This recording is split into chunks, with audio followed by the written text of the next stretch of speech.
High court ಏಕಸದಸ್ಯ ಪೀಠದಲ್ಲಿ ಜಾಮೀನು ಅರ್ಜಿ ವಿಚಾರಣೆ ಆರಂಭ ಆಗಿದೆ. ದರ್ಶನ್ ಜಾಮೀನು ಅರ್ಜಿ ವಿಚಾರಣೆ ಪುನರಾರಂಭವಾಗಿದೆ. ನ್ಯಾಯಮೂರ್ತಿ ವಿಶ್ವಜಿತ್ ಶೆಟ್ಟಿ ಪೀಠದಲ್ಲಿ ಜಾಮೀನು ಅರ್ಜಿ ವಿಚಾರಣೆ. ಬೆಳಗ್ಗೆ ದರ್ಶನ್ ಪರ ವಾದವನ್ನ ಮಂಡಿಸಿದ್ರು ಸಿವಿ ನಾಗೇಶ್ ಅವರು. ಮಹಜರು ಪೊಲೀಸ್ ಎಫ್ಐಆರ್ ಕಿಡ್ನಾಪ್ ಬಗ್ಗೆ ಪ್ರಶ್ನೆಗಳನ್ನ ಮಾಡಲಾಗಿತ್ತು.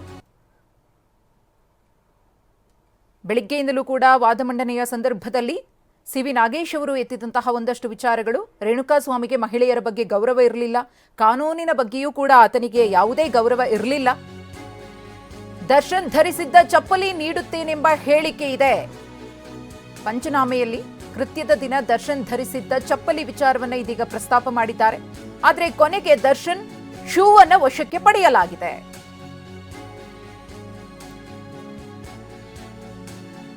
ಏನು ಗೊಂದಲ ಇತ್ತು, ಮುಂಚೆನೂ ಕೂಡ ಇದೇ ರೀತಿ ಆಗಿತ್ತು. ವಾದ ಮಂಡನೆಯ ಸಂದರ್ಭದಲ್ಲಿ ಈ ಹಿಂದೆ ಎಲ್ಲ ಚಪ್ಪಲಿನ ಶೂವ ಒಂದ್ಸಲ ಚಪ್ಪಲಿ ಹಾಕೊಂಡು ಬಂದಿದ್ರು, ಚಪ್ಪಲಿಯನ್ನ ಸಾಕ್ಷಿಯನ್ನಾಗಿ ತೋರಿಸಲಾಗುತ್ತೆ ಅಂತ ಹೇಳ್ತಾರೆ. ಆದ್ರೆ ಸಾಕ್ಷ್ಯವಾಗಿ ಅವರು ವಶಕ್ಕೆ ಪಡೆದಿದ್ದು ಶೂವನ್ನ. ವಿಜಯಲಕ್ಷ್ಮಿ ಅವರ ನಿವಾಸಕ್ಕೆ ಹೋಗಿ ಬಂದಂತಹ ಸಂದರ್ಭದಲ್ಲಿ ದರ್ಶನ್ ಧರಿಸಿದ್ದಂತಹ ಶೂವನ್ನ ವಶಕ್ಕೆ ಪಡಿತಾರೆ.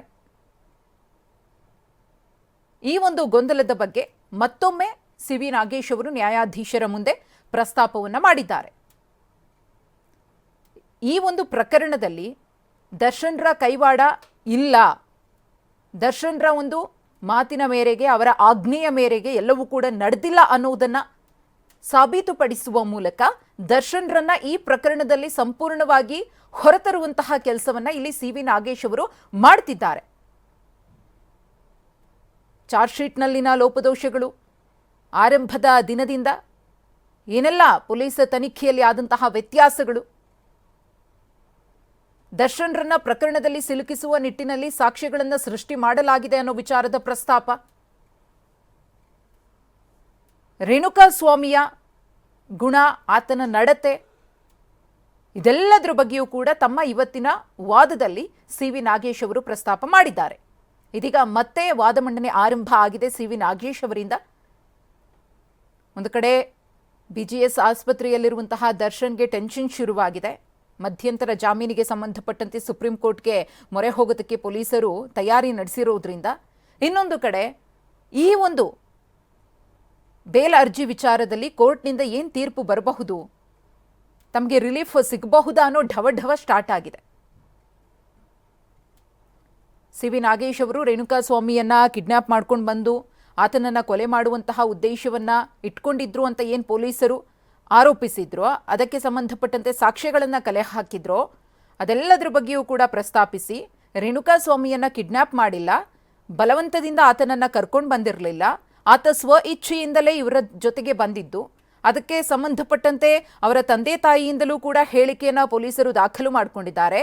ಆ ದುರ್ಗಾ ಬಾರ್ನಲ್ಲಿ ಬರಬೇಕಿದ್ರೆ ಆನ್ ದ ವೇ ಆತ ಏನು ಎಲ್ಲ ಸೇರಿ ಒಟ್ಟಿಗೆ ಊಟ ಮಾಡಿದ್ರು ಅಥವಾ ಕುಡಿದ್ರು, ಇದೆಲ್ಲದಕ್ಕೆ ಸಂಬಂಧಪಟ್ಟಂತೆ ಫೋನ್ ಪೇಯಲ್ಲಿ ದುಡ್ಡು ಪೇ ಮಾಡಿದ್ನಲ್ಲ, ಆ ಒಂದು ಬಾರ್ನ ಓನರ್ನಿಂದಲೂ ಕೂಡ ಹೇಳಿಕೆಯನ್ನು ತಗೊಂಡಿದ್ರು. ಆ ಹೇಳಿಕೆಯನ್ನು ಕೂಡ ಉಲ್ಲೇಖ ಮಾಡಿದ್ದಾರೆ.